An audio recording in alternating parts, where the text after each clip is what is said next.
Connecting people is the primary function of sites like Facebook, right? But what if those connections aren't real? Manti Te'o, of course, the victim of an online relationship hoax, and there's a whole television series on MTV about these hoaxes. But how do they really work? And could anyone really be a victim? It all started with a Facebook message. A man claiming his name was Taylor Waymond said he had come across Kristi Parkes' profile and just had to reach out. He said he was reminded of the words of beloved LDS prophet Gordon B. Hinckley when he saw Kristi's picture, and quotes from one of Hinckley's most famous talks thanking women for all they do in society. Kristi, thinking he's harmless, writes back, and the two begin a conversation. Taylor tells her he is a 29-year-old cancer researcher who fought leukemia as a child. He now has his own child, a 2-year-old girl who he's raising all alone after the death of his wife. That raises a red flag, as does the fact Kristi and Taylor have no mutual Facebook friends. Still, Taylor's profile looks legit with posts from family and friends who mention his wife and child. So the two begin texting, and he starts sending not only more details about his life, but pictures he claims are of him and his daughter.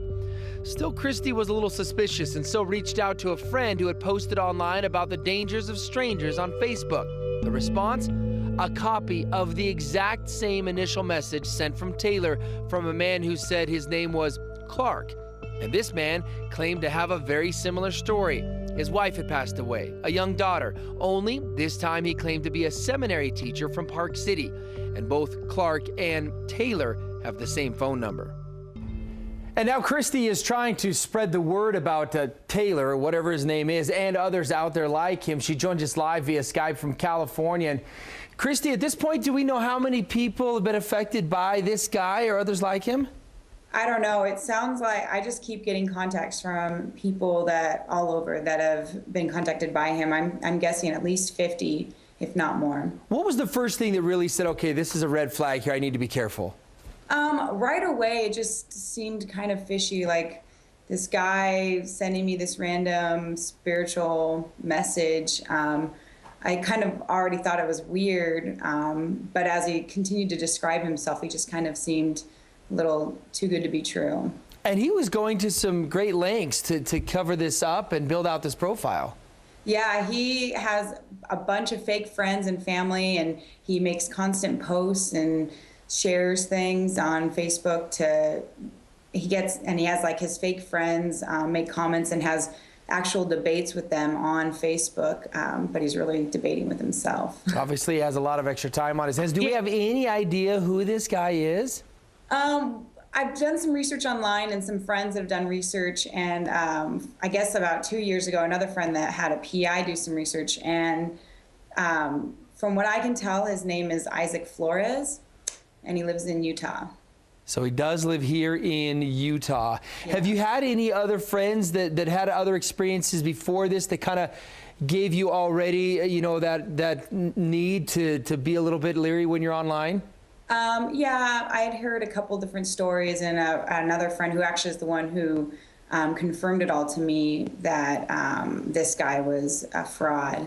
I've seen different people post on Facebook just like weird stories, and so I knew to be a little bit careful. And I'm not comparing this to the Manti Te'o story at all, but I mean, that of course has been in the national news. And then considering that and what you've gone through, what advice do you have for people who are online and meeting people?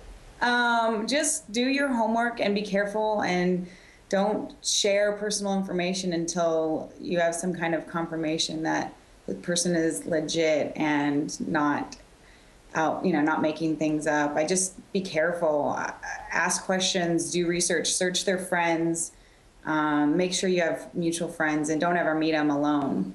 Was he trying to meet up with you? I mean, do you know what his goal was? I was trying to figure out his end game. That's why I kind of kept talking to him. He kept saying he wanted to come here to visit me. He said he was living in Newport Beach, which is in Southern California, and I'm in Northern. And some of my friends were encouraging me to do kind of a setup, but I got a little bit too nervous. I didn't know what his intentions were, so I was too scared to do a setup. So too scared or probably too smart. You never know who you're dealing with on the other end, so probably a better idea, at least according to police. They'd say the same thing. Yeah. Well, Carrie, we appreciate your time and appreciate you spreading the word about these types of people who are online. Thanks. Yeah. Thank you for having me on. Kristi, very brave for coming forward and talking to us. We appreciate her time.